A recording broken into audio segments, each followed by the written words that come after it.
Aujourd'hui, les amateurs d'art et d'histoire vont pouvoir se faire plaisir, offrir un beau cadeau pour Noël, puisque sort ce livre, un peu le best-of de la maison Rouillac. Qu'est-ce qu'on y trouve, Émeric, dans ce livre? On y trouve tout ce que les téléspectateurs de TV Tour connaissent. Et découvrent en avant-première. C'est-à-dire que dans ce livre, nous racontons toutes les petites histoires de ces objets incroyables qui nous sont confiés. Et ces petites histoires nous permettent d'éclairer, de comprendre la grande histoire, ou alors de découvrir qu'un objet complètement improbable, eh bien, en réalité, un chef-d'œuvre recherché par les plus fins spécialistes du monde entier et qu'il dormait près de chez nous, dans le Val-de-Loire. C'est ça. Moi, j'en ai quelques-uns en tête, justement. Quelques chiffres, quelques infos aussi pour commencer. 35 ans d'activité parmi les acheteurs, le Palais de l'Élysée, le Château de Versailles, le Musée du Louvre, mais aussi le Met à New York, le British Museum, le Rijksmuseum à Amsterdam, bien sûr. Alain Souchon, Mick Jagger aussi. C'est incroyable cette saga Rouillac. De père en fils, on va le répéter parce que je crois que la maison Rouillac a été fondée par ton papa. Par mon papa, qui a épousé ta maman. Incroyable. Et ma maman est elle-même fille de commissaire-priseur. Ah oui, donc c'est vraiment une dynastie. Donc on a ce savoir-faire qui se transmet. Puis on a beaucoup de collaborateurs aussi autour de nous qui nous aident à rester en permanence au top. Là, je parlais au top, c'est habile. Là, on voit quelques images avec ton papa, justement, qu'on embrase, bien sûr. Là, c'est une trouvaille incroyable, par exemple. C'était complètement fou. C'était accroché sur les murs d'une petite maison en Vendée. Une image du Christ enfant remarquablement bien peinte. Enfant, il est en train de prier sur la croix. Je cherche dans toutes mes connaissances d'histoire de l'art, jamais personne n'a peint cette représentation. Et c'est tellement bien peint que je demande l'autorisation de repartir avec le tableau. C'était un chef-d'œuvre inconnu des frères Le Nain. Le Louvre l'a classé trésor national. Un jour de fermeture du Louvre, on l'a comparé à côté de tous les autres tableaux. C'était le plus beau, le plus grand.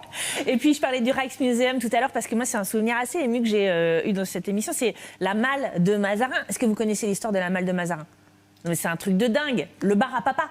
Alors ça, c'est une très belle aventure qui apparaît à mon père. Après l'inventaire d'une petite maison dans le Val-de-Loire, toujours, il n'y avait malheureusement rien de très intéressant. Et la dame lui dit, vous allez bien prendre un verre de Porto avant de repartir. Je vous remercie, il est 11h30, je ne bois pas. Si, elle écarte la télé, elle soulève le drap, elle ouvre son bar, elle sort la bouteille de Porto. Et là, mon père lui dit, mais vous avez un meuble extraordinaire. Qu'est-ce que c'est que ce bar à papa?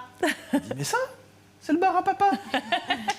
Et le bar à papa, Émilie, c'était la malle de Mazarin, du cardinal Mazarin, qui avait été perdue, je crois. Qui avait été perdue pendant la Deuxième Guerre mondiale, c'est ça, en Angleterre. On pensait qu'elle allait brûler dans l'incendie de Londres.